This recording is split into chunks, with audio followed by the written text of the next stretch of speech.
شطورة وحلوة قوي الفكرة دي، عجبتني وقلت لازم اجيبها لكم.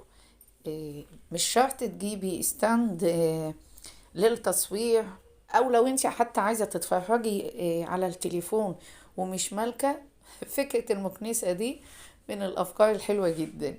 الصراحة عجبتني وتستاهل لايك. تعالوا نشوف الفكرة التانية في تطبيق البنطلونات وخصوصا الجينز بقى.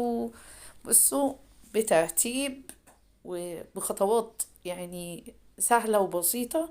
طبقت البنطلون بالشكل الحلو ده، فعلا مش هياخد معاكي مكان، وفي نفس الوقت مش مكلكع. تعالوا نشوفوا فكرة بقى أكياس الزبالة اللي تملي تحيرنا في المطبخ، وخصوصا بقى لو الباسكت تحت ولازم تفتحي وتعملي بكيس وغطيين إزازة. عملت باسكت. سهل جدا.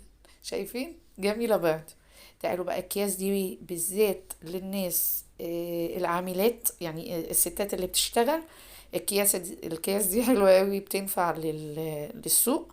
بصوا بطريقة سهلة، بس طبقتها شمال ويمين وقسمتها كده من النص، لا أقل كمان من النص، وطبقتها بالشكل ده. بقت حلوة جدا.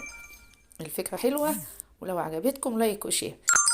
تعالوا بقى لما عيالنا بقى بتدوخنا في أخدان العلاج، وخصوصا بقى الأطفال بقى وصعب، لا حلو قوي فكرة ان انتي تحطي الدواء في كيس عصير او باكو عصير هو بيحبه. بصوا شفطوا ما شاء الله. لو عجبكم الفيديو لايك وشير.